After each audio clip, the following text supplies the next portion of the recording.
எரேமியா 28 அதிகாரம். யூதாவுடைய ராஜாவாகிய சிதேக்கியா அரசாள துவக்கின 4 வருஷம் 5 மாதத்திலே அசூரியன் குமாரனாகிய அனனியா எனப்பட்ட கிபியோன் ஊரானாகிய தீர்க்கதரிசி கர்த்தருடைய ஆலயத்திலே ஆசாரியர்களும் சகல ஜனங்களும் பார்த்திருக்க என்னை நோக்கி, இஸ்ரவேலின் தேவனாகிய சேனைகளின் கர்த்தர் உரைக்கிறது என்னவென்றால், பாபிலோன் ராஜாவின் நுகத்தை முறித்தேன். பாபிலோன் ராஜாவாகிய நேபுகாத்நேச்சார் இவ்விடத்திலிருந்து எடுத்து பாபிலோனுக்கு கொண்டு போன கர்த்தருடைய ஆலயத்தின் பணிமுட்டுகளை எல்லாம் நான் 2 வருஷ காலத்திலே இவ்விடத்துக்கு திரும்ப கொண்டு வர பண்ணுவேன்.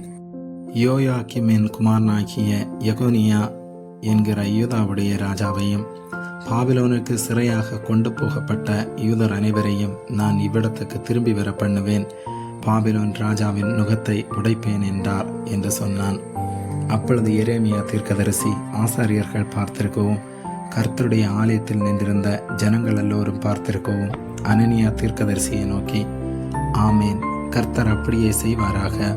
கர்த்தருடைய ஆலயத்தின் பணிமுட்டுகளையும் சிறைப்பட்டு போன அனைவரையும் பாபிலோனிலிருந்து திரும்பி வர பண்ணுவார் என்று நீ தீர்க்க தரிசனமாக சொன்ன உன் வார்த்தைகளை கர்த்தர் நிறைவேற்றுவாராக. ஆகிலும் உன் செவிகளும் சகல ஜனத்தின் செவிகளும் கேட்க நான் சொல்லும் வார்த்தையை கேள். பூர்வ காலம் முதல் எனக்கு முன்னும் உனக்கு முன்னும் இருந்த தீர்க்கதரிசிகள் அநேகம் தேசங்களுக்கு விரோதமாகவும் பெரிய ராஜ்யங்களுக்கு விரோதமாகவும் யுத்தத்தையும் பஞ்சத்தையும் கொள்ளை நோயையும் குறித்து தீர்க்க தரிசனம் சொன்னார்கள்.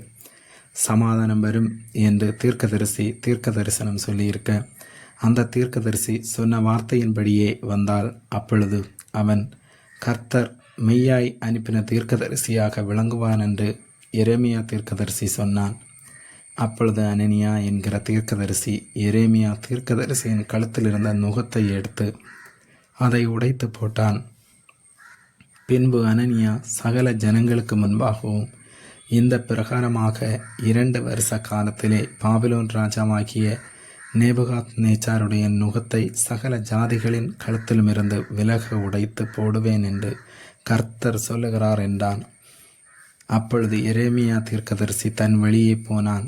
அனனியா என்கிற தீர்க்கதரிசி எரேமியா தீர்க்கதரிசியின் கழுத்திலிருந்த நுகத்தை உடைத்து போட்ட பிற்பாடு கர்த்தருடைய வார்த்தை எரேமியாவுக்கு உண்டாகி, அவர், நீ போய் அனனியாவை நோக்கி, நீ மரநுகத்தை உடைத்தாய், அதற்கு பதிலாக இருப்பு நுகத்தை உண்டு பண்ணு என்று கர்த்தர் சொன்னார். பாபிலோன் ராஜாவாகிய நேபுகாத்நேச்சாரை சேவிக்கும்படிக்கு இருப்பு நுகத்தை இந்த எல்லா ஜாதிகளுடைய கழுத்தின் மேலும் போட்டேன். அவர்கள் அவனை சேவிப்பார்கள். வெளியின் மிருக ஜீவன்களையும் அவனுக்கு ஒப்பு கொடுத்தேன் என்று இஸ்ரவேலின் தேவனாகிய சேனைகளின் கர்த்தர் உரைக்கிறார் என்று சொல் என்றார். பின்பு எரேமியா தீர்க்கதரிசி அனனியா என்கிற தீர்க்கதரிசியை நோக்கி, இப்போதும் அனனியாவை கேள், கர்த்தர் உன்னை அனுப்பினதில்லை, நீயோ இந்த ஜனத்தை பொய்யை நம்பும்படி செய்தாய். ஆகையால் இதோ உன்னை பூமியின் மேல் இராதபடிக்கு அகற்றி விடுவேன். இந்த வருஷத்திலே நீ சாவாய் என்று கர்த்தர் சொல்லுகிறார்.